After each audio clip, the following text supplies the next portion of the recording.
Yeah, I got a haircut today. Felt like it was long overdue. My hair just gets completely out of control sometimes. But yeah, that's pretty much all that happened to me this week. And also as well, I've been catching up on some of the other manga that I've been falling behind on, particularly on Manga Plus. One of them being Gozen Hatari, which has like one of the most unique art styles that I've ever seen in any manga. It's hard to describe, but once you see it, you'll understand exactly what I mean. And also as well, Ghost Fixers, which is a really fun, enjoyable series. But the big one that I highly recommend is Deep Raptor because of what's happening in that series. It's basically gone from like, oh hey, an AI is finding love and finding the way to show emotions to be like, nope, it's basically the manga equivalent of Doki Doki Literature Club. You know what that means. You know exactly what that means. But anyway, so that's that. And also, me and Tyler wrapped up Ben 10 Alien Force Season 1. And yep, one of the episodes in that series that got me a bit teary eyed. You know what? Because I mentioned in the videos that in the Ben 10 videos that Max is my favorite character in Ben 10. So you guys know the one that I'm talking about. Anyone that's watched Ben 10 Alien Force, that one episode involving Max. So yeah, I'm looking forward to the rest of the series. Looking forward to seeing more twists and turns, and also be playing Chrono Trigger for Control Chaos as well for a project that we've got coming up. Look forward to that. So yeah, well, I don't know if we'll do it as actual videos, but we're doing it as part of just an experiment for us. So yeah, that's all I wanted to say in regards to that. But for now, let's just dive right into the Yozakura chapter.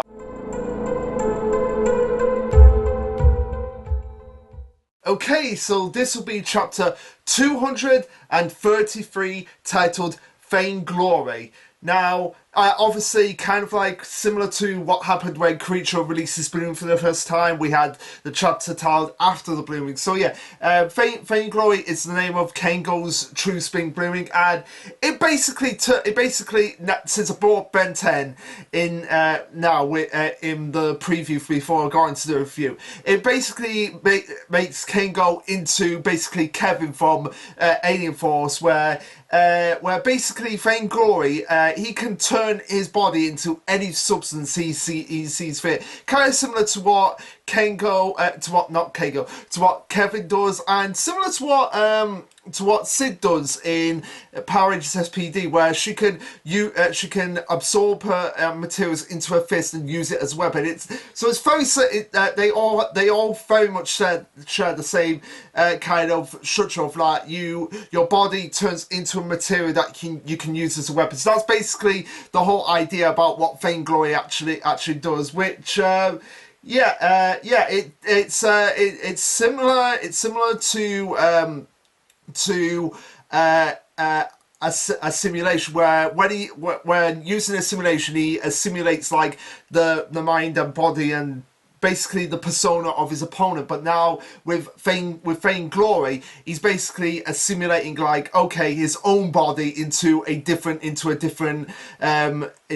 aspect that can be used in combat. Now, one thing I want to talk about is like what Keiko said about this being his first and last physical battle. Now, Pyjans was like, wait, so are we not going to get more battles with Keiko? Like, I feel like this is going to be his last battle for the series. Like, I guarantee all these battles are going to be like the final battles for the Yozakura. Now, what I interpret as like his first and last physical battle is like most of his battles, I feel like moving forward for him off screen in the future are going to be more like mental battles, or just being like it not going toe to toe. And it's not really a physical battle, this one.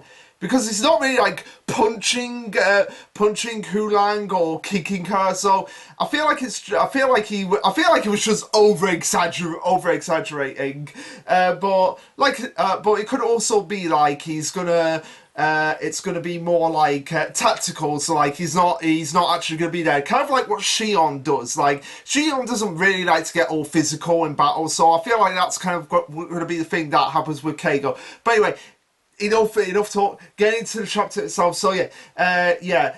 Keigo's reiterating like, oh, I'm going to beat you, master, and find out what exactly you hid in your memories, and then I'm going to end this fight, and I'm going to give it my all. So he activates his true spring blooming, and we see Keigo after he activates, he's just like, oh my god, this is the most exciting thing ever. Like, oh, is this my aura? Oh, it's such effective. Oh, nice. Do I look good?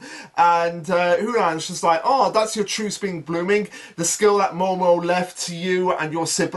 Very impressive, Keigo. Very impressive. But you're a supportive specialist. I'm sure I made sure to train you that way. And if there's one thing I've told you over a million times, it's never to stand in the way of a problem you cannot overcome. So Keigo at this point is very much confident of like, oh no, I can beat you, master. He's very much like, no, I remember exactly what you said. So yeah, you're an opponent that I know I can beat with this true spring blooming that I have got here. And I love how he treats us like just the most awesome thing ever. So as Hulan goes to attack Keigo with her whip, it just passes right through him, and you see like his whole full body become more transparent and everything. So so you see her go to attack him. Part of his body just obliterates, and then it just rejuvenates into itself. And it's just like, oh, perfectly clean, perfectly moisture. My skin is as super soft as water, nothing can touch it. So he basically turned his whole body into water as he fires off water, as he basically does Inteleon's snipe shot from Pokemon. It's just like bang, bang, bang, bang, bang, and just water bullets just shoot out of him. So if he gets like the Mystic Water, he puts it and attaches it to him, he can get a critical hit and a plus critical hit, because Snipe Shot is a critical hit, and if he has Snipe itself, that gets him more critical hits. It just reminded me so much of Inteleon Snipe Shot, this whole move. So I was just like thinking like, okay, how can he get more critical hits on top of that? So as Keigo is firing off the water bullets, Hulang is just basically using a whip to just block them. So just being like, oh, they're coming at me, so just... And she says, oh, water bullets, they aren't practically powerful. And Keigo's just like, yeah, well, duh. You think I'd ever shoot you for real, master? Nah, never. As we see visages of the water turning into something much more electrifying. Hey, there's a clue there. As he goes on to say, that was just a little bit of setting the stage to get you ready to be shocked by my beauty. So he's making puns of just being like, yeah, I'm telling you exactly what I'm going to do, but I'm going to do it in such a stylish way. As Una's just like, oh, he's using electricity here along with boulders. Like, too bad, I could just use my whip to just basically shred more, or basically just whack them into the ground. As Keigo's just like, oh, smart move. Trust you to figure it out fast, master. Attack me directly and the shock would have paralyzed you, ending the fight there and then. So I guess he was trying to use Thunder Wave. As Hulan goes like, oh, first you're like water, then you have electric shocks, and now you're a rock. How interesting. So basically using all the elements, so water, air, and earth. Not using fire or hot or metal or basically any of the other. So he basically uses elements that you can find if you are the elementalist in Guild Wars or Guild Wars 2. So water, earth, and air. So she's wondering how it works as we have Keigo just being like, yeah, let me just find this piece of paper, and yeah, what did Momo write down here? Yeah, my brain cells are capable of producing signals to exactly mimic a phenomenon by amplifying that procedure to extremes with summonia, like basically reiterating everything that Momo told to him, like, okay, this is your true spring ring, this is how it's gonna work. And who knows, just like, you're reading that straight from a piece of paper right now, so what what are you doing here? And yeah, and Kengo's just like, okay, yeah, I know I'm reading it from a piece of paper, but it's super complicated, okay. And we cut to a flashback where Mo's just like, Kengo, wake up right now. I'm trying to tell you something important here, and you're falling asleep right now. Trying to listen for at least 5 minutes without dozing off or doing something else. This is important for you, son. And Kengo's like, I know, Dad, I know, but it's weird. How can you be so boring? I want to know exactly how Momo went through those. Okay, Keigo, we're gonna sit down. We're gonna tell you exactly how your true spring blooming works. Right? It's called Vainglory. This is how it works. You take your brain cells are capable of producing signals, and Keigo at that point is just like, and Mo's just like, are you asleep? Don't fall asleep. I'm trying to tell you important stuff here. But yeah, and Mo was just like, oh, why are you so mean? Why are you so mean? I'm trying to help you, and this is the thanks I get. Before Kay goes on and says, besides, I think I can kind of get away with it anyway. Basically, I'm so special, I can be anything I want. And Mo was just like, yeah, okay, that's fair enough. You're so special, you can be whatever you want. You're already skilled in the simulation. Now double down on your free-wielding egocentrisms. Let go all the way to the bottom of your heart, up until you've made yourselves synchronized with specific targets in right accuracy. Remove those barriers, let them flow and shift and change as they please. Indulge in absolute vainglory, and the true special will be complete. And Hulan's just like, yeah, I didn't feel like quite a full. That doesn't feel like quite a full explanation, but basically it means you can change yourself into various substances, and Kay was just like, yeah, pretty much. Okay, I really did like the way this was explained, with Mo just being like, okay, we're gonna give you a really complicated list, but what it basically boils down to is, like I said at the beginning, you can change into various substances. So that's basically the gist of it. And Kay was probably just like, why didn't you just say that in the first place? So Keigo carries on and says, oh, Ready Master, this is a new me, like this, my overwhelming charms and everything, and ever-changing, ever fresh. I want you to feel them. So feel the power of me, master. Notice me, master. Notice me, senpai. As Hunan's just like, amazing, Keigo. You truly have grown. To think the time would come when we could fight head on. Consider this a gift from me. It's the greatest compliment I can offer you, as well as a harsh baptism. It's a perfectly normal strike. It's just with all the strength I can muster. So basically, she's going to attack Keigo with every ounce of strength that she has into one final blow to see, like, okay, are you really capable of defeating me? How many decades has it been? No matter who it is or what their power is, no one has ever stopped it. This is my final test for you. All you have to do is survive this technique, and then you have won this fight, and you can officially graduate. Not only that, but it's the only party gift I can offer you. As we cut back to more of the flashback that Hulang had with Asa, as he says, the drug is oral. How you take it is up to you. Put it in your tea, perhaps. As long as you continue to take it, your body will cease aging. So I guess this is also the drug that Asa has been taking all this time, and potentially the drug that Sabumi has been taking all this time to kind of keep him from his body aging, and also potentially like his lifespan aging. So that's probably the explanation of why he's been able to stay immortal for so long. Probably taken as well from Sabumi in some psychopathic way, but at least now we get like a decent explanation of, like, okay, how is Asa still alive when he's over 300 years old? And yeah, you see also as well, a crack starts forming on Hulang's face, very similar to what happened with Asa a few chapters ago when they were beginning, when him and Tao were beginning to start up their fight. So yeah, it's basically the same thing. So it's a drug, it's an oral drug, and how you put it, it's up to you. And put it in tea, and you'll basically stop aging, which also explains why Asa was drinking tea when when Tao first came to see him after 5 years, and when they were starting to sit down, have their talk, and when he was like, "No, we're gonna have to fight now." Another flashback where Keigo is upset, and it turns out that Rei is playing oh, oh my God! No, it's not Rei. It's Keigo who's getting upset at Rei because he is playing like.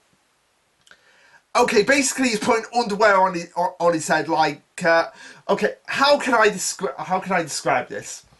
How can I describe this without it being awkward?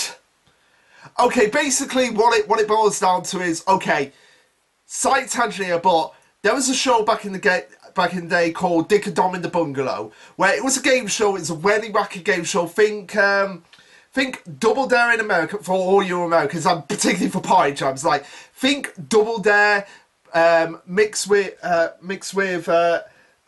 can I describe? Mixed with a sitcom setting. So it's basically Double Dare in a sitcom setting. That's basically the way I can describe it.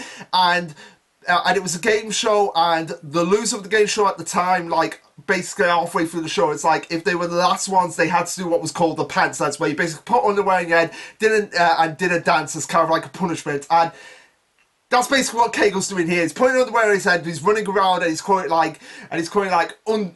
underwear head, and he was playing it outside, and Keigo's just like, "Oh, what's wrong with that? Why is Mum getting angry at me from doing that?" And it's like, Keigo, really? If you can't understand that, then yeah, you deserve to be yelled at by your mother. But yeah, that's basically the way I can describe it without it seeming awkward, because that show was on the CBBC. They let that be on CBBC, so I can talk about that. But yeah, who else just like, "Oh, Rei has my sympathies," and Keigo's just like, "Man, I wish you were my mother I wish you were my mother instead, Master." And and who else just like, "Yeah, but I'd be more angry with you than Rei was, so yeah, so you probably would be better off with her." But it's just like, no, that's not what I mean. It means because Mum has to share her love around all my siblings, and even though Keigo loves all his siblings, he's kind of like, he is very much a mama's boy. Like, he very much is one of those mama boys, and he goes on and says like, "Oh, if you were my mother, it means that I could have you all to myself." And this really hits Hulang in the core of just being like, yeah, because she's being reminded of herself of what happened with her kid, and it's very clear that she has been treating Keigo as sort of like that surrogate son that she never had the chance to be. But at the same time, knowing that eventually from this flashback that she is basically being made to build him up to be an enemy of him. So it's kind of like a bit like they want the same thing, but at the same time, Uran knows like, yeah, we can never really have that, but at the same time, we can kind of enjoy it a little bit, but at the same time, it's kind of breaking me apart. So, yeah, she goes on and says, like, "Ah, you are a precious boy, but you're still just a boy. No, stop making excuses and apologise properly." Like, she's thinking about that, like, you're just a precious boy, but you're still a boy, so you better apologise to your mother. And Kate's just like, "Oh," as we see Hurang make an attack called Harakun White Dragon, which is just which is a dark, shadowy dragon. So the name makes no sense. Like, seriously, she calls it Harakun White Dragon, and it's just basically like a shadowy dragon that comes out of her whip. I mean, it's a pretty cool attack. It's like a dragon that comes out of the whip and goes to strike at Keigo, but at the same time, the name makes no sense. It's kind of like Blue Eyes White Dragon in Yu-Gi-Oh!, where it's like, yeah, the eyes are blue, but it's not really a white dragon. It's more like a Blue Eyes Blue Dragon. But I digress. I digress. Awkward really doesn't make any sense, names aside. The dragon starts to attack at Keigo, but Keigo's just like, "Oh, I see. Huh. It's dragon. Yeah, it's pretty impressive, but can it stand up to Diamond Keigo? Keigo's made of diamonds. Keigo's diamond head from Ben 10. Keigo's diamond head from Ben 10. Now that is awesome. His whole hand isn't diamond, but yeah, that is still awesome. Diamond Head is one of the best creations in Ben 10. Find me on that. Mind you, my favourite is still Upgrade, and my favourite from Ben 10 Alien Force is the crab creature, just because of the way it talks and the way it's like has like a sarcastic but at the same time quirky intelligence quirk to it. It kind of reminds me of like a sarcastic Tentamon, if that makes sense. But I digress. Diamond Kengo and Ultimate Kengo Punch, which he basically uses to just punch this dragon, shoots out diamonds, the whip gets destroyed, and Kengo's just like, oh well, master, as he's pointing, I assume a diamond like bullet at Ulag, and it's just like, oh well, what do you think, master? Am I a bit more grown up now? And Hulag, without any hesitation, without any oh,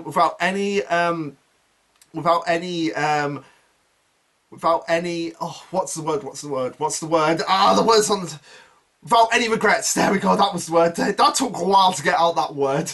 I guess because I'm going so well on a roll here that words kind of just slip out and slip off, and it's like, oh, you know the word, and it's, but yeah, without any regrets, it just accepts her defeat as she is shot by Kengo. I don't think the shot is actually going to kill her, but it's certainly going to bring her down.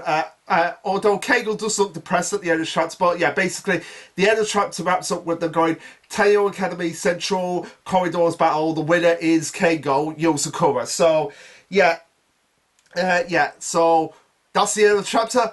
Pretty good chapter. Like, we got to see Kengo's true speaking boom in action. I figured this was going to be the whole chapter, and I really like this. I really like we got to see all the abilities, like what it was capable of. See it go up against an ultimate attack, which is really impressive. And it wasn't just the elements. We got like diamond as well. Like, well, that's clearly a mineral, which is kind of the elements, which is earth. But I digress. It was just so cool to see Diamond Kengo just punch that dragon, clear out the sky, and without any regrets, Hunang accepts the defeat. Now, the question is, like, who's going to be the next battle? My bet is going to be on Shinzo, because we split off Kengo from Shinzo, so I feel like he's going to be the next one. Although it might go Shion being the next one, go up against Lord Ginga, because we haven't seen Ginga yet, so Ginga might actually make an appearance, and then we might actually get Nanano as well. So we get those ones. We'll get like the ones that are not really necessarily combat, but more supportive. We'll get those out of the way first before we move on to like the big three, which are those being Shinzo, Futaba, and Koricho, and then obviously moving back to the confrontation between Taiyo and Asa. Now, the fact that we're going, the winner is Kengo Yozakura, I feel like all the siblings are all going to win except Taiyo. I feel like it's going to be like just a clear sweep for everyone except Taiyo, and Taiyo will be defeated. Although I don't think he'll die. I feel like he'll be defeated in this battle, and then we'll move like the final battle back to the Yozakura mansion, where everyone's true spring bloom is going up against Asa. Like, imagine that everyone's true spring bloom is going up against Asa. Like, the big battle of the series, everyone's powers takes him out. I feel like that would be the most appropriate way to end the series. Can you imagine that? Taiyo just, with all his new family around him, like Asa took away his original family because of his connections with Momo and Tampopo and everything. Like, can you imagine that? His whole family that he's built throughout the series, like all their bloomings, all their true spring bloomings, just going up against Asa. Like, maybe we'll find out what Ai's blooming is actually called. Maybe she's or not true spring blooming. I doubt it, but maybe she's done that. Like, and just also the twins bloomings as well. Just everyone using all the powers to bring Asa down. I feel like that would be the most appropriate way to end the series. But anyway, guys, what did you think of this chapter? Let me know. Like, subscribe, comment, all that jazz. And this will be Lasherluke signing off. Later, guys.